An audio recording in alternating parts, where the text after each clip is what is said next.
Islamabad high court ने हुकूमत से अपने 8 हाजिर सर्विस जजेस के लिए कैटेगरी टाइप 1 के 10 सरकारी घरों की अलॉटमेंट मांग ली है, जबकि दूसरी तरफ हुकूमत ने बगैर चून चढ़ा के इस्लामाबाद हाई कोर्ट को यकीन दहानी कराई है कि वो जजेस के लिए टाइप 1 कैटेगरी के 10 घर अलॉट कर देगी। दूसरी जानिब सीनियर सहाफी अंसार अब्बासी की एक रिपोर्ट के मुताबिक एक सरकारी जरिए ने सवाल उठाया है कि अदालत के जिस जज के पास इस्लामाबाद या रावलपिंडी में अपना या खानदान का घर है, तो क्या ऐसे जज को सरकारी रिहाइश अलॉट की जा सकती है या नहीं। जरिए ने निशानदही की कि रूल्स 2002 के तहत एक सरकारी मुलाजिम जो अपने नाम पर या अपनी शरीक हयात या जेर कफालत बच्चों के नाम पर अपनी पोस्टिंग के स्टेशन पर मकान का मालिक है, इसे सरकारी रिहाइश की इजाजत नहीं होगी और इसे घर की सेल्फ हायरिंग की इजाजत होगी। इन कवानीन में कहा गया है कि सरकारी मुलाजिमीन अलॉटमेंट के वक्त एक हलफनामा जमा कराएगा कि वो अपने नाम या अपने खानदान के किसी फर्द के नाम पर मकान का मालिक नहीं, और अगर ये साबित हो जाए कि इस सरकारी मुलाजिम के पास अपने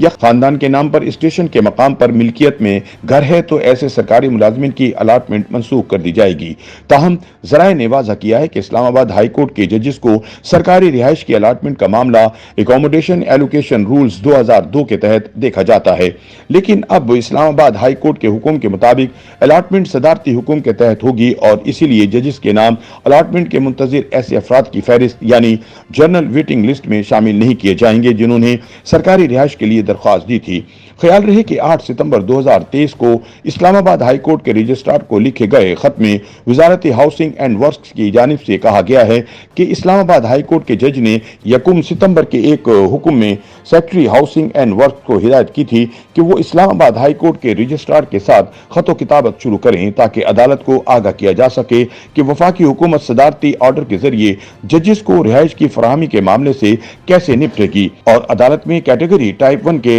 अलॉटीज की नजरसानी शुदा फहरिस्त जमा कराई जाएगी, जिसमें जजों को फराहम करदा रिहाइश और दी जाने वाली रिहाइश की लिस्ट से हटकर मालूमात शामिल हों। खत में यह भी कहा गया था कि जजेस के नाम जनरल वेटिंग लिस्ट में शामिल नहीं किए जाएंगे और अलॉटीज की फहरिस्त से इनके नाम खारिज कर दिए जाएंगे। 12 सितंबर को रजिस्ट्रार इस्लामाबाद हाई कोर्ट ने सेक्रेटरी हाउसिंग को खत लिखकर बताया कि मौजूद जजेस 1997 के सदारती हुक्म 3 के मुताबिक सरकारी रिहाइश के हकदार हैं। काबिल जिक्र है कि हाउसिंग एंड वर्क्स की वजारत ने 6 घर फराहम कर रखे हैं जो जजिस के पास हैं। खत में मजीद लिखा है कि इस अदालत में जजिस की मंजूर शुदा तादाद 10 है। तमाम मौजूद जजों को सरकारी रिहाइश की सहूलत फराहम करने के लिए जरूरी है कि सदारती हुक्म नंबर 3 बराए 1997 के तहत मजीद 4 घर अलॉट किए जाएं। 14 सितंबर को हाउसिंग की वजारत ने रजिस्ट्रार को इस यकीन दहानी के साथ जवाब दिया कि मौजूद जजों को 4 टाइप 1 घर अलॉट किए जाएंगे।